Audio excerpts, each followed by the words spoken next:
Landasan filosofis dan yuridis pendidikan agama Islam. Landasan filosofis pendidikan agama Islam merupakan dasar pemikiran yang menjadi pijakan dalam pembelajaran dan pengembangannya. Filosofi pendidikan Islam berakar pada nilai-nilai fundamental yang bersumber dari Al-Quran, hadis, serta pemikiran para ulama dan filosof muslim. Pendidikan Islam tidak hanya bertujuan mentransfer ilmu pengetahuan, tetapi juga membentuk karakter dan akhlak peserta didik, agar menjadi individu yang beriman, bertakwa, serta memiliki kecerdasan intelektual dan spiritual. Menurut Al-Abbas, menyatakan bahwa pendidikan Islam bertujuan untuk membentuk manusia yang baik, insan kamil, di mana ilmu dan adab menjadi dasar dalam setiap aspek kehidupan. Pendidikan Islam harus mengarah pada pembentukan akhlak mulia berdasarkan nilai-nilai ketuhanan. Landasan yuridis pendidikan agama Islam merujuk pada peraturan dan undang-undang yang menjadi dasar hukum dalam pelaksanaan pendidikan Islam di Indonesia. Regulasi ini menegaskan bahwa pendidikan agama merupakan hak warga negara dan harus diberikan di setiap jenjang pendidikan formal. Menurut Abdurrahman Mas'ud, landasan yuridis pendidikan Islam memberikan jaminan bahwa pendidikan agama menjadi bagian integral dalam setiap pendidikan nasional. Bukan sekedar pelengkap, pendidikan Islam di Indonesia diakui secara hukum dan memiliki peran penting dalam membangun moral dan karakter bangsa. Dengan adanya landasan filosofis dan yuridis ini, pendidikan Islam di Indonesia memiliki pijakan yang kuat untuk terus berkembang dalam membentuk generasi yang berilmu, berakhlak, dan berkontribusi dalam kehidupan berbangsa dan bernegara. Metode pembelajaran pendidikan agama Islam di perguruan tinggi. Yang pertama ada Project Based Learning. Metode ini menempatkan mahasiswa dalam situasi nyata untuk mengerjakan proyek yang mengintegrasikan nilai-nilai Islam dengan ilmu pengetahuan dan keahlian mereka. Dengan cara ini, mahasiswa tidak hanya memahami teori agama, tetapi juga mampu mengaplikasikannya dalam konteks kehidupan dan profesi mereka.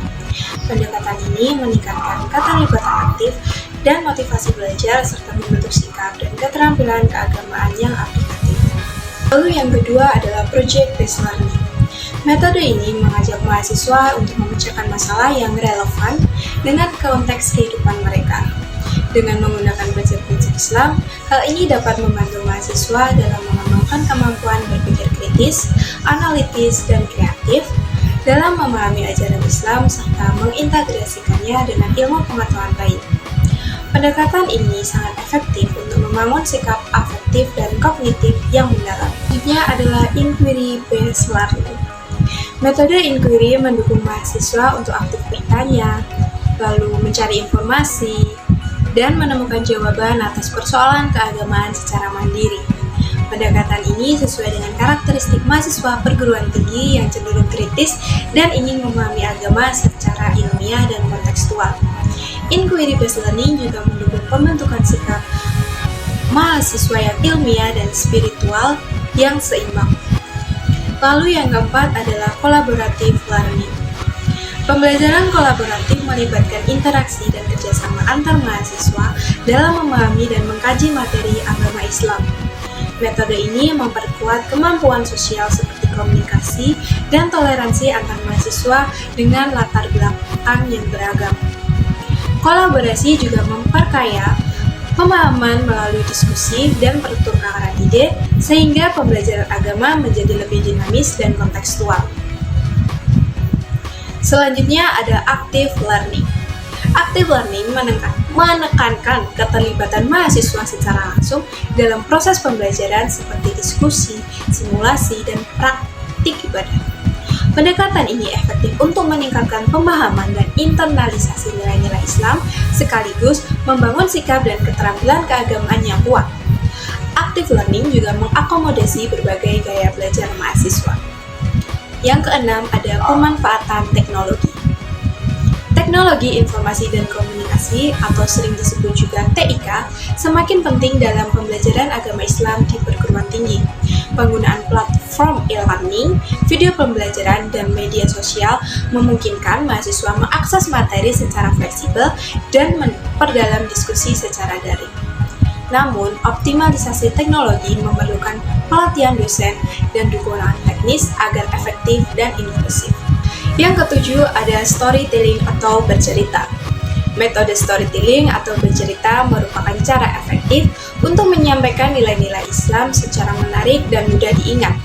Cerita-cerita tentang kehidupan Nabi, sahabat, dan tokoh Islam dapat membangun motivasi, empati, dan pemahaman moral mahasiswa. Storytelling juga membantu mengaitkan ajaran agama dengan pengalaman nyata mahasiswa. Tantangan pendidikan agama Islam. Yang pertama yaitu kurangnya sumber daya. Pendidikan agama Islam seringkali menghadapi keterbatasan sumber daya, seperti fasilitas, tenaga pengajar yang berkualitas, dan juga bahan ajar yang memadai. Dampaknya, keterbatasan sumber daya dapat mempengaruhi kualitas pendidikan dan membuat siswa sulit memahami materi dengan baik. Tantangan yang kedua yaitu perubahan paradigma. Pendidikan agama Islam perlu menyesuaikan diri dengan perubahan zaman dan paradigma yang terus berkembang. Dampaknya, perubahan paradigma dapat membuat pendidikan agama Islam perlu memperbarui metode dan juga materi ajar untuk tetap relevan dengan kebutuhan siswanya. Tantangan yang ketiga yaitu kurangnya integrasi dengan ilmu yang lain. Pendidikan agama Islam seringkali berdiri sendiri dan tidak terintegrasi dengan ilmu-ilmu yang lain, seperti sains, matematika, atau bahasa. Dampaknya, kurangnya integrasi dapat membuat siswa sulit memahami hubungan antara agama dan juga ilmu pengetahuan yang lainnya. Kemudian, tantangan yang keempat ada keterbatasan kurikulum. Kurikulum pendidikan agama Islam seringkali terbatas dan tidak dapat mencakup semua aspek yang relevan dengan kehidupan mahasiswa. Dampaknya, keterbatasan kurikulum dapat membuat siswa tidak mendapatkan pengetahuan yang cukup tentang agama dan nilai-nilai yang relevan dengan kehidupan mereka sehari-hari. Kemudian tantangan yang terakhir yaitu ada minimnya riset dan pengembangan. Pendidikan agama Islam seringkali tidak memiliki cukup riset dan pengembangan untuk meningkatkan kualitas pendidikan dan membuat inovasi baru.